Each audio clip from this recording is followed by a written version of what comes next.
자, 오늘은 창세기 말씀 가지고 우리가 함께 은혜를 나눴으면 좋겠어요. 한 절 말씀이지만 되게 중요한 내용을 담고 있는 말씀이에요. 자, 먼저 우리가 생각해 볼 것. 제가 늘 여러분들한테 던지는 질문이 있어요. 지난 거의 한 9년 가까이 틈나는 대로 던졌던 질문이에요. 예수 믿는 것이 무엇이냐라는 거예요. 우리가 예수 믿는다고 늘 말하는데 도대체 예수 믿는다라는 것이 무엇이냐라는 거예요. 이 개념을 잘못 잡으면요, 우리 신앙생활이 어긋나 버리고 딴 길로 가게 되어 있습니다. 예수 믿는다라는 이 개념을 정확하게 잡아야지 우리가 온전한 신앙생활을 할 수 있는 것입니다. 예수를 믿는다라는 것은 그냥 한마디로 하면은 예수를 따르는 삶을 사는 것입니다. 예수님을 따라가는 것이에요. 예수님이 걸어가신 그 길을 우리가 따라가는 그것을 예수 믿는다라고 말하는 것입니다. 예수님이 어떻게 사셨는지 그 삶의 모범을 보이신 것들을 우리가 따라가는 거예요. 그러니까 예수님을 닮아가는 거예요. 예수님의 성품을 내가 품는 거예요. 예수 안에 내가 머무르는 거예요. 내 안에 예수가 충만해지는 것이에요. 그래서 예수를 점점 닮아가고요, 내가 새롭게 변화되어지는 것, 예수와 함께하는 것, 그게 바로 예수를 믿는다라는 거예요. 그러므로 우리가 날마다 점검해야 하는 것이 내가 그냥 한번 예수 믿고 끝나는 것이 아니라 매일매일의 삶 가운데서 내가 늘 점검해야 하는 것이 무엇이냐면, 나는 오늘도 예수를 따르는 삶을 살았는가? 여러분들 스스로에게 질문해야 돼요. 저녁에 주무시기 전에 누웠을 때 여러분들이 한번 점검해 봐야 돼요. 내가 오늘도 예수를 따르는 삶을 살았는가? 내가 오늘도 예수를 닮아가는 삶을 살았는가? 오늘도 내가 예수 안에서 살았는가? 오늘도 내 안에 예수가 충만했는가? 내가 오직 예수를 위한 삶을 살았는가? 여러분들 주무시기 전에라도 잠깐 한 번씩 내 그날 하루의 삶을 되짚어 볼 필요가 있습니다. 예수를 따르는 삶을 살았는가라는 질문은 다시 말하면 온전히 내가 말씀을 따르는 삶을 살았는가라는 거예요. 예수님은 말씀 그 자체이신 분이시기 때문에, 말씀이 육신을 입어 이 땅에 오신 분이 예수님이기 때문에, 그래서 예수님을 따른다는 삶은요, 다시 말하면은 말씀을 따르는 삶을 살았느냐라는 것입니다. 말씀에 내가 귀를 기울이고 그 말씀을 붙잡고 그 말씀에 순종하여 말씀을 내 삶에 철저히 적용하는 것, 그것이 바로 예수를 따르는 것입니다. 예수님은 분명히 제자들에게 말씀하셨습니다. 마가복음 8장 34절 말씀 보도록 하겠습니다. 마가복음 8장 34절 말씀입니다. 시작.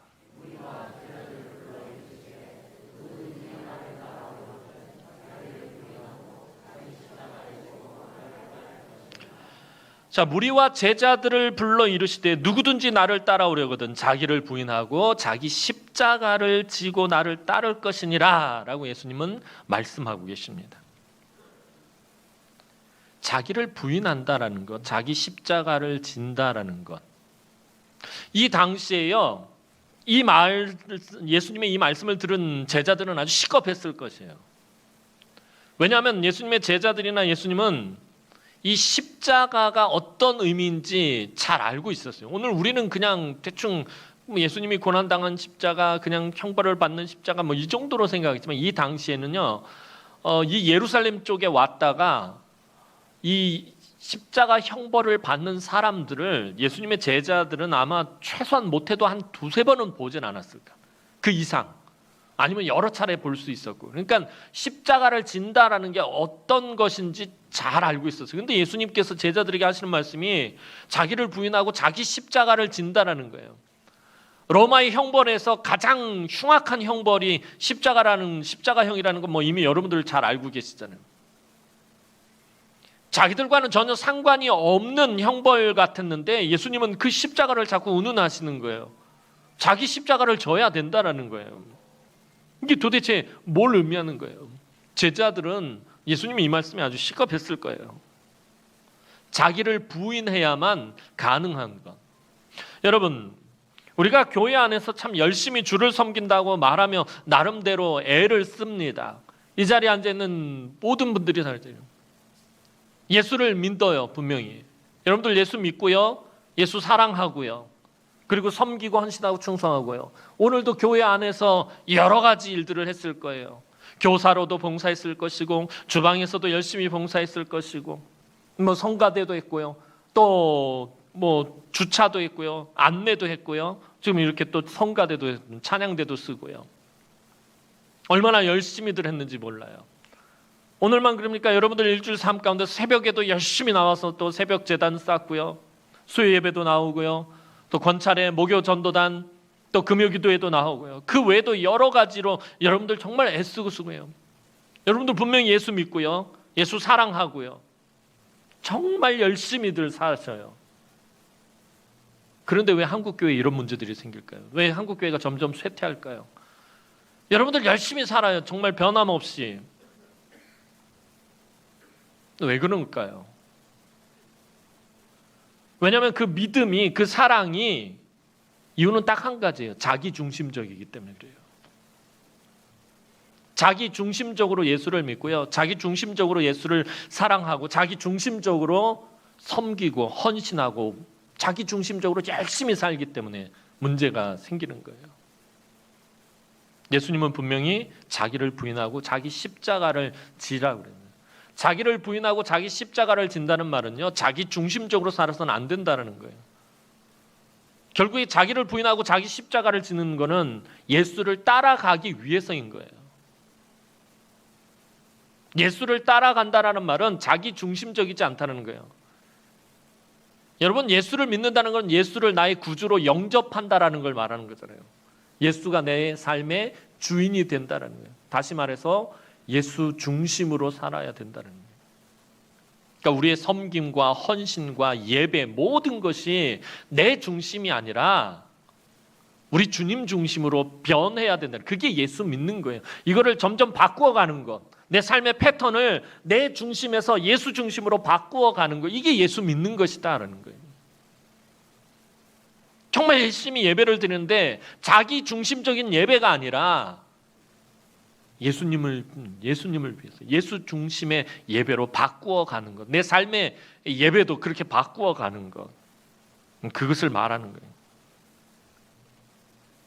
그래서 우리가 정말 내가 오늘도 예수를 따라가는 삶을 살았는지 정직하게 매일매일 점검하고 평가해야 합니다.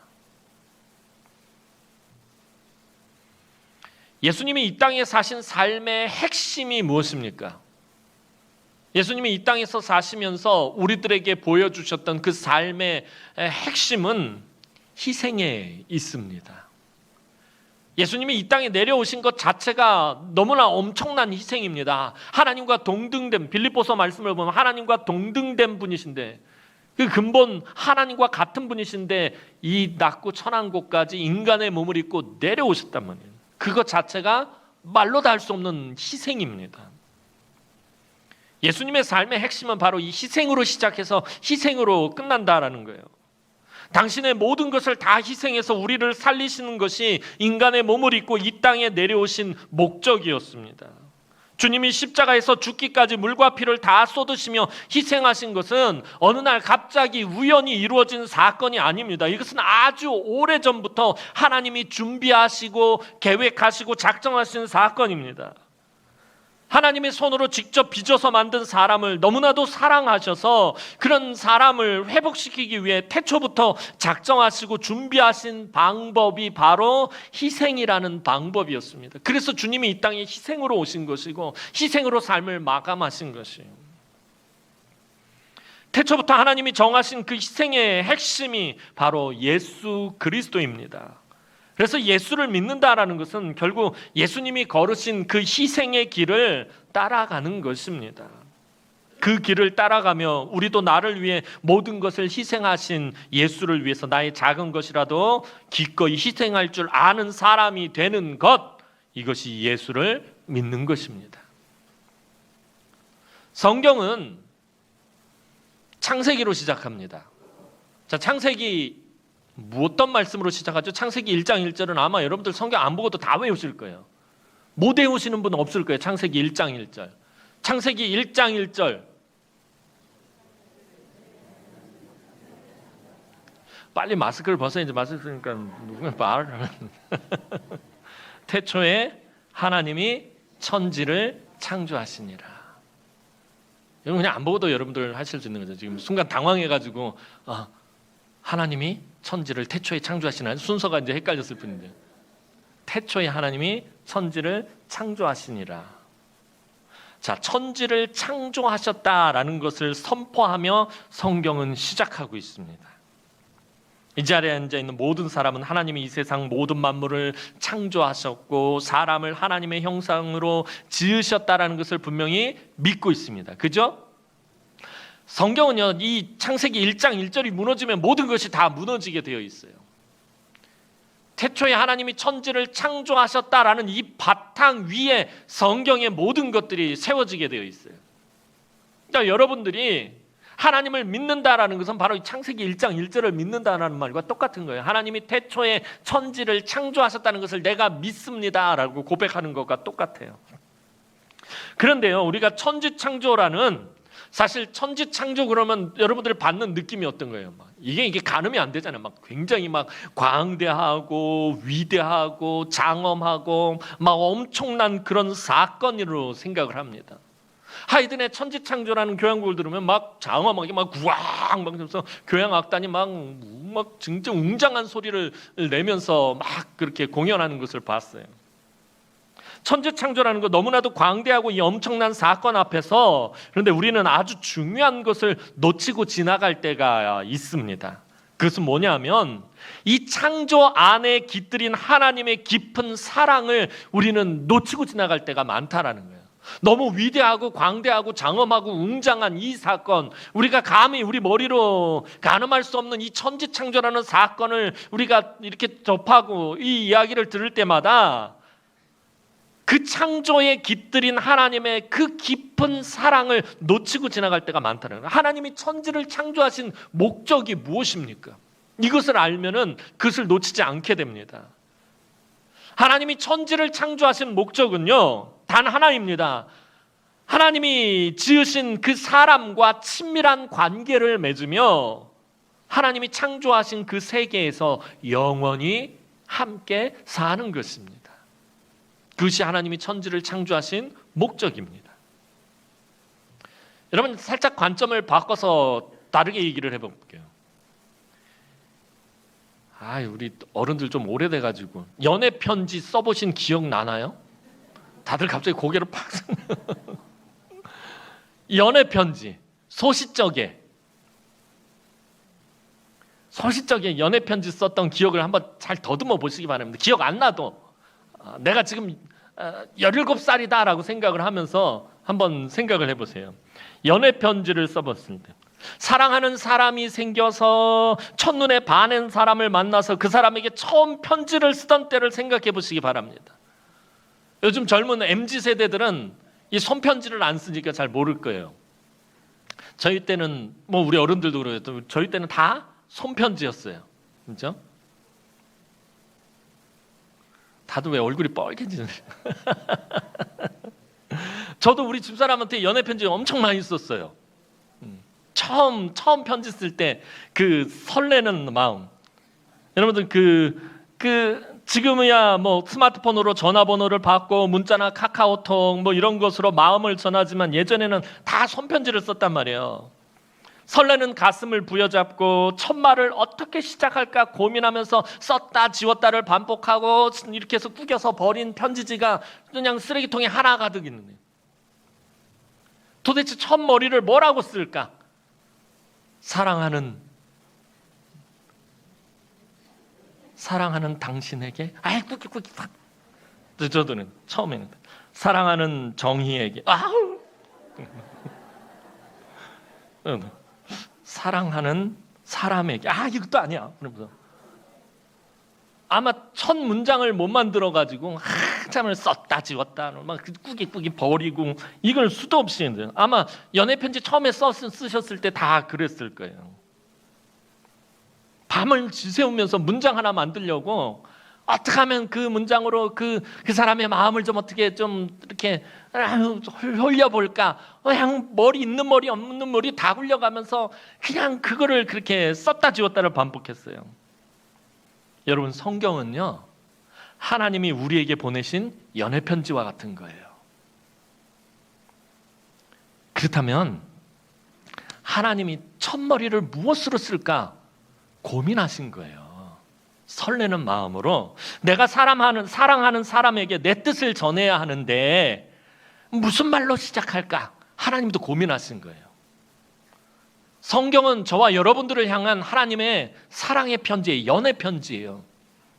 내가 사랑하는 너희들에게 내 뜻을 알려주고 내 뜻을 말해주고 싶은데 무슨 말로 시작할까? 하나님도 깊이 고민하시고 첫 말을 시작하신 것이 무엇이다?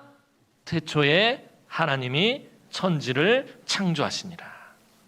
하나님이 썼다 지웠다 뭐 저처럼 그러지는 않았을 거예요. 하여튼 무슨 말로 이 연애 편지를 시작할까 한참 고민하시고 하나님께서 태초에 쓰신 말씀이 태초에 하나님이 천지를 창조하시니라라는 거예요. 자, 그러니까 창세기 1장 1절의 말씀은 매우 설레고 사랑이 넘치는 감정이 가득 실린 말씀이다라는 걸 이걸 말씀드리려고 제가 지금 연애편지 얘기를 꺼낸 거예요. 그냥 태초에 하나님이 천지를 창조하시니라 이런 무덤덤하고 무감정한 것이 아니라 하나님이 너무 막 설레고 막 마음이 막 하나님도 막 심쿵한 거야. 심장이 막 두근두근 막 그 사랑하는 사람 생각하면 막 밤에 막 얼굴이 막 떠오르고 아 왜 나 혼자만 이래? 왜 나 혼자만 애가 달아서 이렇게 설교를 해? 여러분들 좀 감정이입을 좀 해주세요. 아 하나님이 지금 그런 데니까 여러분들을 향해 가지고 막 설레고 가슴이 두근두근하고 막 그 사랑이 넘치는 감정이 가장 막 진짜 막 실린 말씀이 태초에 하나님이 천지를 창조하시니라는 이 말씀이다라는 거예요. 그런데 우리는 창세기 1장에서 하나님이 천지를 창조하시는 음성을 어떤 식으로 받아들이냐면 매우 엄숙하고 장엄하고 이 굵직한 목소리에 성우를 생각할 때가 많아요. 그래서 이렇게 성경 통독하는 거 보면 창세기 1장 1절부터 시작하는 그 성경 통독은요 보통 그 굵은 바리톤이나 베이스의 음성을 가진 성우들이 읽어요. 태초에 하나님이 천지를 창조하시니라. 빛이 있으라 하심에 그대로 되니라. 근데 이건 사실 하나님의 그 감정을 제대로 표현하지 못하고 있다라는 거예요. 창조에 깃들인 하나님의 사랑을 염두에 둔다면 만물을 창조하시는 하나님의 음성은 장엄하고 엄숙한 것보다는 가장 사랑스러운 목소리를 담아 가장 사랑하는 사람을 위해서 가장 사랑하는 사람에게 말하는 어조로 들어야 한다라는 거예요. 이 창세기 1장 2장 하나님이 창조하시는 그 내용을 읽을 때 정말 그 사랑하는 사람을 위해서 그 사랑하는 사람에게 가장 사랑하는 마음을 담아서 그런 어조로 말하는 어조로 들어야 한다라는 거예요. 그래서 창세기 1장과 2장을 묵상할 때는 빛을 만드시고 하늘과 궁창을 만드시고 바다와 땅을 만드시고 또 그 만드신 바탕에 사는 여러 가지 것을 만드실 때 그 모든 것을 향한 사랑의 하나님을 볼 수 있어야 된다라는 거예요. 그래야 창세기 1장 2장이 천지 창조가 제대로 이해가 되어지고 나랑 관계가 있는 것이 되는 거예요. 천지를 창조하실 때 하나님의 마음을 알지 못하면 천지 창조가 나하고는 아무런 상관이 없는 게 돼버리는 거예요. 하나님은 너무나 막 사랑하는 마음을 담아서 천지를 창조하셨다는 거예요.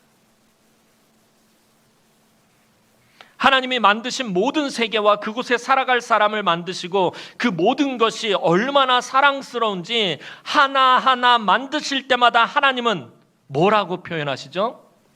보시기에 어떠했다고요? 보시기에 좋았더라. 근데 우리 한국 사람들은 이게 좀 양반 기질이 있다 보니까 이걸 이렇게 얌전히 읽어야 돼요. 보시기에 좋았더라. 근데 이게 그냥 보시기에 좋았더라 이런 의미가 아니라 하나님이 탄성을 자아내시는 표현인 거예요. 이게 하나님이 그 하나하나 만들어 나가실 때마다 막 탄성이 터져 나오는 거예요. 하나님이 와 너무 좋다. 이건 막 그런 의미인 거예요. 그냥 보시기에 좋았더라 이게 아니에요. 왜 이렇게 무감각해? 이게 아닌 거예요. 여기서 이 좋다라는 거예요. 이것은 그냥 우리가 흔히 쓰는 좋다라는 거랑 다른 거예요. 너 요즘 어때? 좋아. 오늘 밥 어때? 좋아. 괜찮아. 이런 의미의 좋다라는 게 아닌 거예요. 마지막에 사람을 비롯해서 모든 것을 다 지으셨을 때는요, 더 강한 감탄사를 사용하십니다. 창세기 1장 31절을 보면요, 보시기에 심히 좋았더라. 다시 한번 읽어볼까요? 창세기 1장 31절 말씀. 하나님이 지으신 그 모든 것을 보시니 보시기에 심히 좋았더라. 너무 무감각하게 읽는다. 그렇게 읽지 말고 어떻게 읽어볼까요? 심히 좋습니다. 너무 하이텐션인가? 자, 여기서 심히 좋았다라 할 때 이 좋다라는 표현은요, 그냥 아까 말씀드렸던 것처럼 우리가 흔히 쓰는 그런 좋다라는 표현과는 비교도 할 수 없는 감탄의 의미가 담겨 있는 거예요. 아주 막 탄성이 터져 나오는 거예요. 하나님이 뭐 하나를 만드실 때마다 막 그냥 막 온갖 액션과 제스처를 취해가면서 탄성을 자아내죠. 예를 들면요, 축구 선수가 경기 종료 마지막 시간을 한 1분을 남겨놓고 극장골을 넣었을 때 주먹을 불끈 쥐고선 좋았어! 손흥민 선수가 멋지게 골을 넣고서는 그 세레머니 할 때 나이스! 하는 겁니다. 하나님 그러시는 거예요, 지금. 아니, 하나님도 이렇게 경박하게 하나님 그렇게 하셨을까 하는데, 아니요, 말씀을 잘 살펴보시면 돼요. 심히 좋았더라라는 표현은요, 하나님이 환희와 열정과 기쁨이 막 터져 나오는 것을 의미하는 것이에요. 하나님 그렇게 창조하신 모든 것을 바라보시면서요, 탄성을 지르셨어요. 얼마나 좋아하셨는지 몰라요. 그리고 하나님은 창조하신 모든 것을 아담의 손에 맡기셨어요.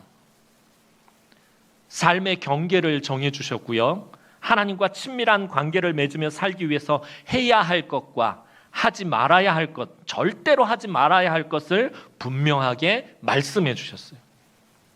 그것을 어겼을 때는 죽음이 형벌로 뒤따르게 된다는 것도 분명하게 설명하셨고요, 아담은 그것을 귀담아 들었습니다. 또한 하나님은 각종 들짐승과 날짐승을 아담에게 데려오셨고, 아담은 하나님이 자기 앞으로 데려온 그 짐승들 하나하나에 무엇을 지어줬죠? 이름을 지어줍니다. 그리고 하나님은요, 아담이 잠든 사이에 그의 갈빗대 하나를 취해서 여자를 만드셨어요. 하나님이 만드신 여자를 아담에게 데려가자 이번에는 아담의 입에서 탄성이 터져 나옵니다. 하나님께서 막 천지를 창조하시고는 막 좋았다라고서는 탄성이 터져 나왔는데, 이번에는 하나님이 아담의 갈빗대를 취해서 여자를 만드시고 그 여자를 아담에게 데리고 왔더니 아담의 입에서도 탄성이 팍 터져 나왔다는 거예요. 창세기 2장 23절 상반절 말씀 보도록 하겠습니다. 시작.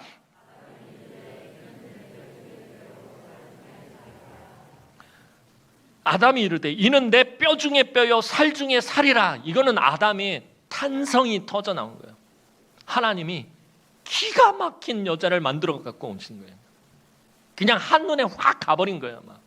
그러면서 아담 입에서 탄성이 팍 터져 나온 거예요. 이는 내 뼈 중에 뼈요 살 중에 살이라. 이 말씀을 제가 전에 한번 설명을 드린 적이 있었잖아요. 나는 나고 너는 나다 뭐 이러면서 이상한 표현을 한번 써본 적이 있었잖아요. 이게 너와 나는 같다라는 표현이에요. 너는 나처럼 나와 같이 그렇게 귀한 사람이다라는 표현인데요, 구약 성경에서 이 뼈는요 강한 것을 상징을 하고요, 살은요 약한 것을 상징해요. 근데 이 아담의 이 표현이 뭐냐면, 너는 나의 약함이면서 동시에 너는 나의 강함이다라고 표현하고 있는 거예요. 너는 나의 약함과 강함을, 내가 가지고 있는 이 약함과 연약함과 강함을 다 가지고 있는 사람이다. 너는 나와 똑같은 사람이다. 아담이 탄성을 자아내는 거예요. 자, 아담은요 자신을 향하신 하나님의 사랑의 탄성을 기억하고 있어요.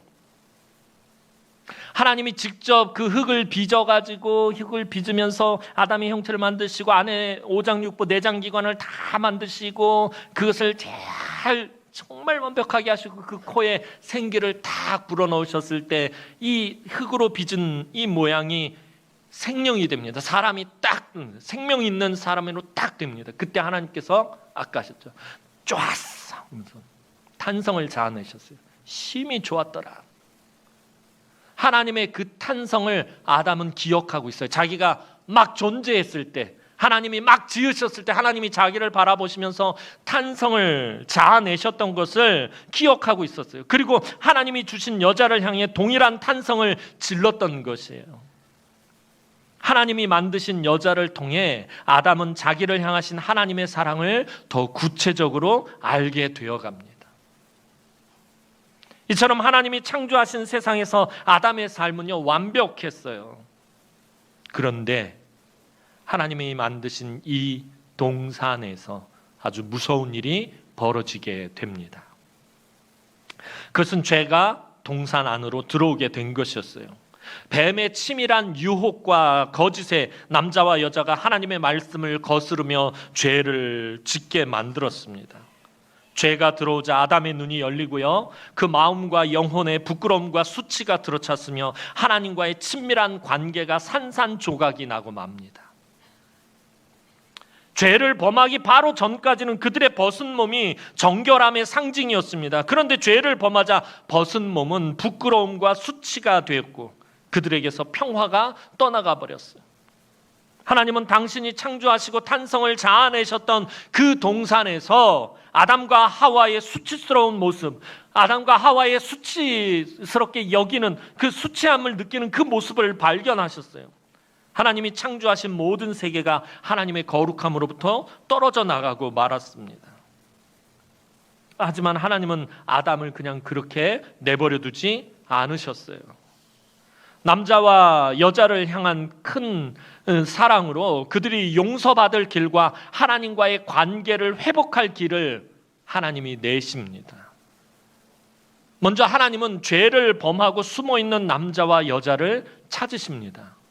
창세기 3장 8절에서 9절 말씀 한번 보도록 하겠습니다. 창세기 3장 8절에서 9절 말씀입니다. 시작.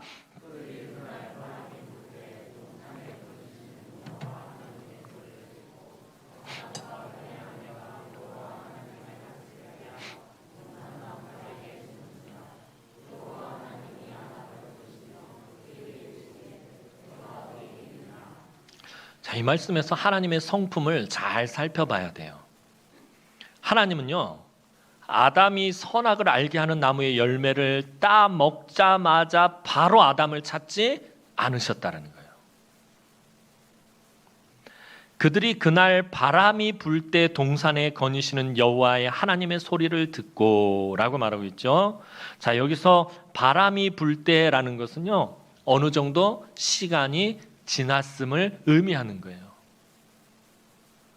아담과 하와가 선악을 알게 하는 나무의 열매를 딱 먹자마자 하나님이 니들 어딨노? 하고 이렇게 찾으신 것이 아니라 바람이 불 때까지, 한산해질 때까지 하나님께서 어느 정도 시간이 지날 때까지 기다리고 계셨다라는 것을 암시하는 말입니다. 죄를 범하고요, 이게 우리가 상상이 안 되는 게요, 죄를 범하고 아담 안에 어떠한 마음 상태가 지금 어떻게 됐을까는 거예요. 아담 안에 가득한 그 어두운 흥분이 어느 정도 가라앉을 때까지 인자하신 하나님이 기다리고 계셨다는 거예요. 여러분, 우리도 뭔가 큰 죄를 저질렀을 때, 큰 잘못을 저질렀을 때, 큰 실수를 했을 때 순간적으로 막 가슴이 동요하는 것을 느끼는 거예요. 어둠의 흥분이라고 제가 표현을 했는데, 어둠의 흥분 같은 게 막 우리가 죄를 범했을 때 막 이 가슴 안에 뜨겁게 막 확 오릅니다. 막 감정이 폭발하는 그런 일들이 일어나요. 그런데 처음 죄를 범했을 때의 아담은 그것과는 비교도 할 수 없는 엄청난 감정의 동요와 그런 폭풍이 그 마음 안에서 일어났을 거예요. 죄를 처음 범했을 때 아담이 얼마나 당황하고 놀라고 두렵고 흥분하고 말로 다 할 수 없는 감정의 폭발이 그 안에서 일어났을 거예요. 그것이 어느 정도 진정이 될 때까지 하나님은 기다리셨다라는 거예요. 그리고 그들의 죄를 지적하시고 그에 따른 형벌을 선포하십니다. 우리가 생각할 때 이 시간 하나님이 아담과 하와의 그 죄를 지적하시고 형벌을 선포하시는 이 시간, 하나님 너무나도 진노하셔서 천지가 울리도록 쩌렁쩌렁 큰 소리로 말씀하셨을 것으로 생각합니다.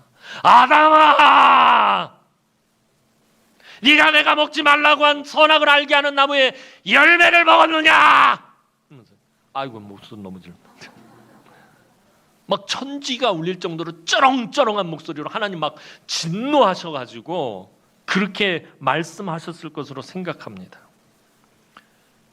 여러분, 그 죄를 범한 다음에 하나님이 찾으셨을 때, 하나님이 죄를 지적하시고 형벌을 선포하셨을 때 죄를 범한 남자와 여자에게 그 시간이 얼마나 무섭고 두려운 순간이었겠습니까? 저도 어렸을 때 거짓말하다가 엄마한테 들통이 나가지고 엄마 앞에 딱 불려갔는데 이제 막 혼나야 되는 그 순간에 그 가슴에 그 막 무섭고 두렵고 막 그 긴장감, 그 팽팽함, 아마 이 아담과 하와 너무나도 무섭고 두려웠을 거예요. 죄를 짓고 두려워하는 사람에게는 그 어떤 목소리도요 천둥 소리처럼 들릴 거예요. 그런데 말씀을 묵상하면 묵상할수록 아무리 생각을 해봐도 하나님 그렇게 말씀하지 않으셨을 것 같아요. 물론 죄에 대해서는 명확하고 분명하게 말씀하셨어요. 하지만 하나님은 곧바로 그들을 향하신 하나님의 사랑은 조금도 변함이 없음을 나타내셨다는 거예요. 아담과 하와가 선악을 알게 하는 나무의 열매를 따먹었어요. 하나님 말씀을 거슬렀어요. 죄를 범했어요. 그들을 향하신 하나님의 사랑이 변했을까요? 이제부터 난 널 미워할 거야. 내 말 안 들었으니까. 너 죄를 범했으니까 이제부터 난 너를 미워하고 증오하고 너에게 항상 분노할 거야. 하나님 그러셨겠냐고요. 아담과 하와가 선악을 알게 하는 나무의 열매를 따먹었어도 여전히 그들을 향한 하나님의 사랑은 변하지 않았다라는 거예요. 그것을 나타내셨어요. 여기서 우리는 하나님의 가장 아름답고 사랑스러운 너무나 따뜻한 모습을 발견하게 됩니다. 오늘 본문 말씀 보겠습니다. 창세기 3장 21절 말씀입니다. 시작.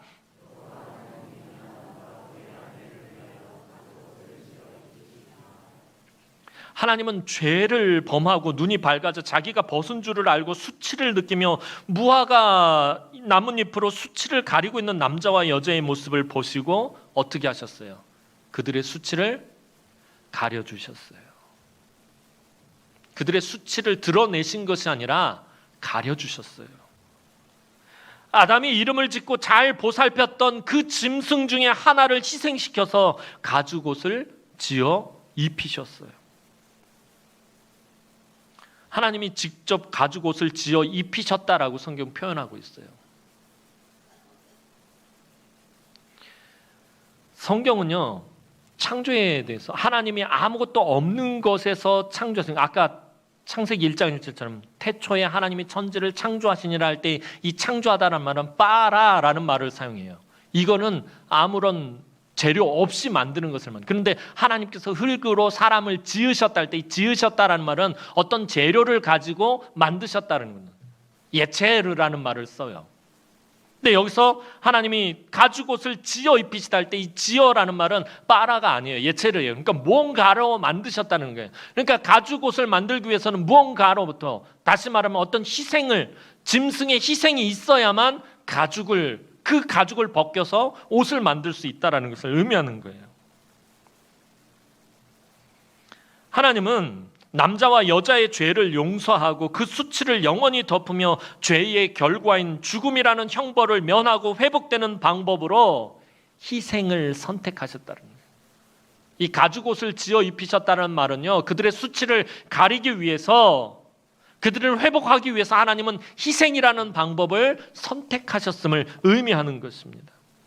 당신이 창조하신 짐승을 희생해서 손수 가죽 옷을 지어 입히신 것은 하나님이 남자와 여자를 동산에서 쫓아내신 후에라도 그들을 구원하시겠다라는 하나님의 구원의 선언입니다. 그리고 그 구원은 하나님이 정하신 때에 하나님의 어린 양 예수 그리스도의 완전한 희생을 통해서 이루시겠다는 선언이기도 하고요. 사랑하는 성도 여러분, 가죽옷은 짐승이 희생하여 죽었다라는 것을 의미하여 그것을 전제로 만들어진 말이에요. 가죽옷이라는 말은 무엇을 전제로 한다고요? 짐승이 희생해서 죽었다라는 것을 전제로 있을 수 있는 말이다라는 거예요. 짐승이 죽는 희생이 없으면 가죽옷은 나오지 않습니다. 죄를 범한 남자와 여자의 수치를 덮고 보호하고 지켜주기 위해 이미 한 짐승이 희생해서 죽었어요. 이 짐승의 희생은 앞으로 예수 그리스도께서 오셔서 우리를 위해 당신의 모든 것을 다 주시는 완전한 희생을 상징하는 거고요. 그래서 우리에게 예수 그리스도가 없으면 아무런 소망도 아무런 의미도 없게 되는 것이에요. 예수 그리스도께서 십자가에서 우리를 위해 희생하시고 주신 그 의의 옷을 입지 않으면 절대로 하나님 앞에 다시 설 수가 없습니다. 하나님은 죄에 대해서는 매우 진노하셨어요. 악과 죄악에 대해서는 하나님 매우 진노하셨어요. 하지만 죄를 범한 사람에 대해서는 긍휼히 여기셨어요. 여전히 변함없이 사랑하셨어요. 그래서 하나님은 그 어떤 희생을 치루어서라도 다시 회복시키시겠다라는 것을 이 가죽옷을 통해서 약속해 주고 계시는 거예요. 네가 죄를 범했지만 난 여전히 너를 변함없이 사랑한다. 그래서 너를 반드시 회복시킬 것이다. 너희 죄의 문제를 반드시 해결해 줄 것이다. 이 가죽옷을 통해서 내가 그 어떤 희생을 치러서라도 너를 반드시 회복시킬 것이다. 이것을 이 가죽옷을 통해서 약속해 주신 것이에요. 그래서 오늘 우리가 예수 안에 있을 때만이 하나님에게로 돌아갈 수 있는 것이요. 내가 곧 길이요 진리요 생명이니 나로 말미암지 않고는 아버지께로 올 자가 없느니라. 그래서 예수를 통하지 않고서는 하나님 앞으로 갈 수가 없는 거예요. 우리가 예수 안에 있을 때만이 우리에게 생명의 역사가 이루어지는 거예요. 우리가 예수로 충만할 때만이 우리의 삶의 모든 것이 의미가 있게 됩니다. 여러분이 교회에서 아무리 열심과 헌신과 수고를 다한다고 하더라도 예수 안에서 행하지 않으면 그것은 아무 의미가 없는 거예요. 여러분의 가치는 예수 안에 있을 때만이 의미가 있어요. 사랑하는 성도 여러분, 이제 우리는 고난주간을 앞에 두고 있어요. 우리 주님이 왜 고난을 당하셨는지, 왜 자기 몸을 희생하셨는지 우리 분명히 알아야 해요. 그것은 나를 위해서예요. 이미 태초부터 하나님께서 정하신 방법이었어요. 그것을 믿는다면 자기를 부인하고 자기 십자가를 지고 가야 합니다. 그것은 철저하게 자기 희생을 요청하는 일입니다. 자아를 죽이고 자기를 희생하는 것입니다. 그렇게 주님의 뒤를 따라가는 자만이 태초부터 우리를 위해 독생자를 아낌없이 내어주시고 희생하기를 정하신 하나님을 만날 수 있습니다. 이번 고난주간을 통해 주님의 희생을 여러분들 묵상하며 그 속에 깃든 태초부터 그 희생의 창조부터 시작한 그 희생에 깃든 우리를 향하신 하나님의 그 풍성하신 그 충만하신 그 사랑을 여러분이 이 고난주간을 통해서 깨닫고 그것을 체험하고 그 사랑으로 살아가게 되기를 주님의 이름으로 축원합니다. 기도드리겠습니다. 사랑과 은혜가 많으신 아버지 하나님, 은혜와 사랑을 진심으로 감사를 드립니다. 우리를 위해서, 우리를 다시금 하나님 앞으로 돌아오게 하기 위해서 그 어떤 희생을 치루어서라도 다시 회복시키시겠다라는 하나님의 그 놀라운 은혜의 약속이 태초부터 있었음을 하나님 우리가 고백합니다. 그래서 우리가 예수만 바라볼 수밖에 없고 예수만 의지할 수밖에 없고 예수 안에 거할 수밖에 없음을 이 시간에 고백하오니 하나님 우리가 예수로 충만한 삶을 살아갈 수 있도록 은총을 베풀어 주시고, 우리 주님을 따라가는 삶을 살아가게 하시되, 자기를 부인하고 자기 십자가를 지고 우리 주님의 가신 그 길을 조금씩 조금씩 따라가는 우리의 삶이 되게 하여 주옵소서. 그리고 그 안에 깃든 하나님의 그 깊은 사랑하심을 우리가 늘 체험하고 깨달아 알고 그 사랑으로 살아가게 하여 주옵소서. 감사를 드렸고 예수님의 이름으로 기도하옵나이다. 아멘.